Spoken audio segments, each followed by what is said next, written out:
Hello everyone, welcome to my YouTube channel. तो आज मैं आपके लिए लेकर आ गई हूँ एक और इम्पॉर्टेंट क्वेश्चन। इससे पहले मैंने एक क्वेश्चन करवा दिया है, ठीक है।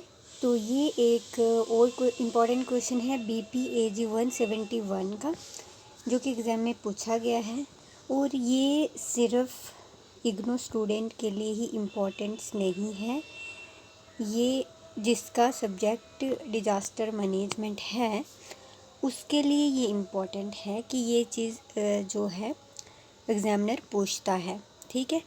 तो यहाँ पे आपका ये क्वेश्चन है कि explain vulnerability profile of India, कि इंडिया में वल्नरेबिलिटी की प्रोफाइल क्या है, मतलब कितना ज़्यादा यहाँ पे किस किस वजह से नुकसान होता है, डिज़ास्टर होता है। तो मतलब किस किस वजह से ज़्यादा नुकसान इंडिया में होता है। तो कल हमने जो है फैक्टर, इससे पहले जो हमने फैक्टर पे बनाई थी कि क्या क्या फैक्टर्स होते हैं इसके, क्या करैक्टर होते हैं इसके। तो वहाँ पे मेन जो है 4 करैक्टर होते हैं जो कि मैंने आपको बताए थे। वो वाला भी जो है प्लेलिस्ट है, तो प्लेलिस्ट चेक कर लीजिएगा, ठीक है। तो वहाँ पे आपको वो भी मिल जाएगा। तो चलिए यहाँ पे हम देखते हैं इसका आंसर। यहाँ पे है, ये पॉइंट वाइज आपको लिखना है ताकि आपको एक तो एग्ज़ामिनर जो है देखने वाला, मतलब आपको जब आपका एग्ज़ाम चेक करेगा तो उसमें आपको जो है मार्क्स दे सके। सबसे पहले आपको अगर कोई ऐसा आंसर आता है बड़ी बड़ी मतलब लेंथ में अगर आपको लिखना होता है ना, तो वहाँ पे पॉइंट वाइज अगर आप लिखें तो ज़्यादा बेहतर रहता है। उससे क्या होता है कि जो एग्ज़ामिनर होता है उसको इम्प्रेशन पड़ता है। तो ये मेन चीज़ ध्यान रखनी होती है। और राइटिंग थोड़ी सी साफ़ रखें, ज़्यादा सही है। मेरा तो यहाँ पे अभी मैंने थोड़ा सा रफ़ टाइप ही लिखा हुआ है, बट मैं बोलूँगी भी साथ में, तो आपको जो है स्पेलिंग का ध्यान रखना है, ठीक है। तो यहाँ पे आप देखते हैं फर्स्ट पॉइंट इसका मैंने, और टेंशन मत लीजिएगा, जो ये मटेरियल है मैंने अच्छे से ही लिया हुआ है, मैंने गूगल से लिया हुआ है, तो आप टेंशन लेने की ज़रूरत नहीं है, ठीक है। तो यहाँ पे आप देख सकते हैं, India is vulnerable in varying degrees to a large number of, ये नंबर है, शॉर्ट में लिख दिया है मैंने, आप नंबर लिख सकते हैं, डिज़ास्टर।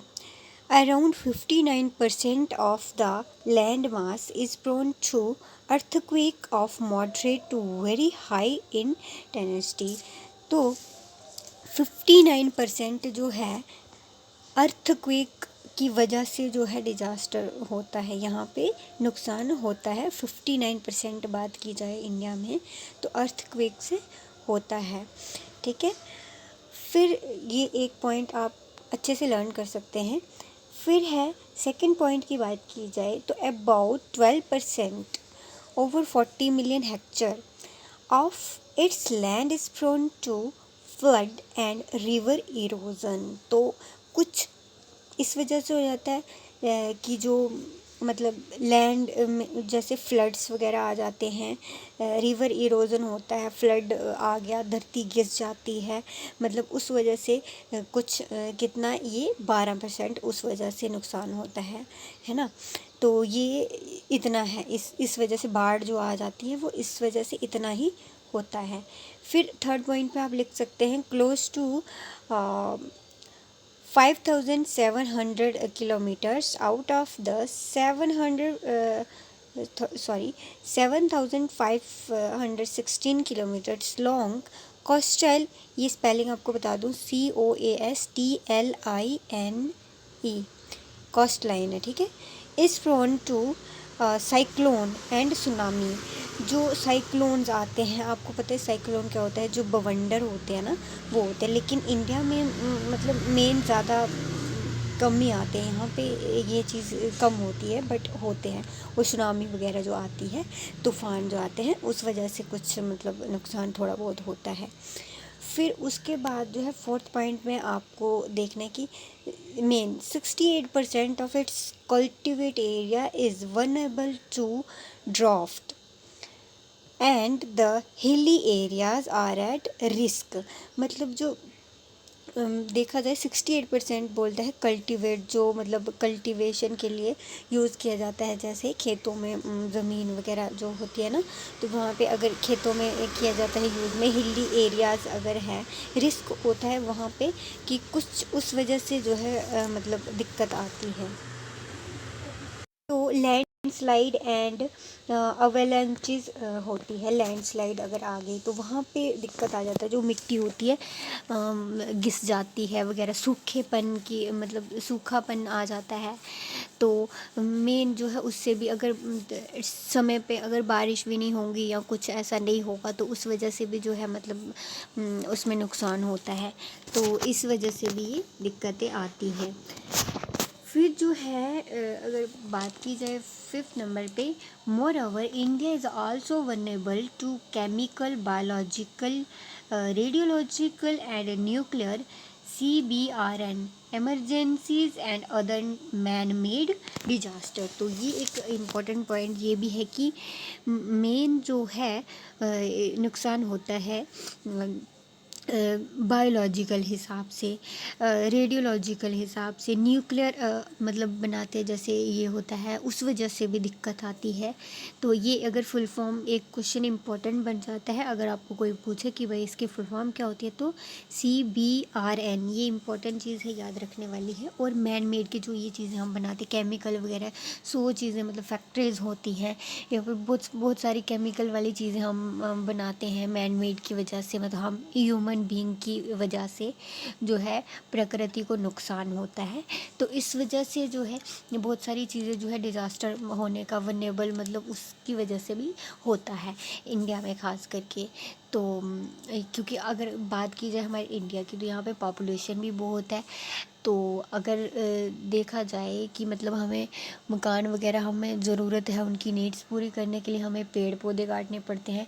तो हमें मतलब ये नुकसान करना मतलब प्रकृति का नुकसान होता है। या फिर अनप्लैन्ड मतलब हमने प्लान नहीं होता है कि मतलब हमें प्लान नहीं होता है कि जो जैसे अर्बनाइजेशन जो होता है, शहर बनाना, मतलब गाँव में भी आजकल तो मतलब बहुत सारी चीज़ें जो है फैसिलिटीज़ आ रही है, लेकिन फैसिलिटी हम ह्यूमन बीइंग जो है अपनी फैसिलिटी के लिए प्रकृति को नुकसान पहुंचाते हैं। उस वजह से क्या होता है कि ग्लोबल वार्मिंग एक ऐसा मतलब डिजास्टर है जिससे बहुत ज़्यादा दिक्कतें आती हैं।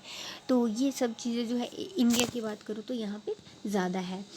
फिर है डिजास्टर, एक देख लें 6 पॉइंट में आपने लिख देना है, disaster risk in India are further compounded by increasing vulnerabilities related to changing demographic and socio economic condition, unplanned urbanisation, ये मैंने अभी आपको बताया, development within high risk zone, environmental degradation, climate change, geographical hazards, epidemics and pandemics. तो ये आपने ये लिख देना है यहाँ पे। इतना आंसर आप लिखेंगे तो आपको मार्क्स 100% मिल जाएंगे। हाँ, कुछ कुछ और भी अपने से ऐड ऑन कर सकते हो आप, कोई दिक्कत नहीं है, बट मेन जो है ये इसकी प्रॉब्लम है किस किस वजह से, मतलब इंडिया की क्या प्रोफाइल है वनरेबल वाली, कि मतलब इंडिया में कितना ज़्यादा नुकसान होता है। तो मेन जो अब हमारे में तो हिली एरिया जो होते हैं, या फिर आप कोई एरिया देख लेंगे जैसे हिली एरिया है, वहाँ पे बहुत ज़्यादा फ्लड्स वगैरह आते हैं। वहाँ पे ऊपर से ही मतलब अगर जैसे ही वो मतलब फ्लड अगर आया तो वो अपने साथ पेड़ पौधे जो उसके आता है उसके अंदर वो सब कुछ बहा के ले जाता है। तो मिट्टी भी मतलब घिस जाती है, तो उस वजह से बहुत ज़्यादा नुकसान होता है। अर्थक्वेक से नो डाउट, बट मतलब उससे भी होता ही है, फ्लड से होता है, बहुत सारी ये डिज़ास्टर मेन जो है। और मेन हमारा 68% इन्होंने बताया कि कल्टीवेशन की वजह से मतलब नुकसान, तो कल्टीवेट सूखापन अगर आ जाए तो उसके लिए हमें जो है पानी का ज़रूरत तो पड़ती है। तो अगर नहीं पड़ा तो वो एक मतलब वो हो जाता है, साइल इरोजन हो जाता है। तो ये सब क्या सूखा पड़ गया तो नुकसान हो गया ना, डिजास्टर हो गया, ख़त्म हो गया, तो कहाँ से मतलब फिर उसमें नुकसान होगा। तो मेन चीज़ जो है ये भी एक मेन रीज़न है। तो ये था एक इंडिया का प्रोफाइल इसका। तो आई होप आपको ये समझ में आ चुका होगा, आप खुद से भी बना सकते हैं। तो ये एक इम्पॉर्टेंट क्वेश्चन है जो कि पूछा जाता है एग्ज़ाम में। इससे पहले मैंने इम्पॉर्टेंट फैक्टर इसके बता दिए हैं, और भी इस पे मैं वीडियो बनाऊंगी, देखती हूँ क्या क्या इम्पोर्टेंट है जो कि आपको करके जाने एग्ज़ाम में, ताकि आप पास हो सको आराम से। ठीक है, चलिए मिलते हैं नेक्स्ट वीडियो में। Okay, bye bye.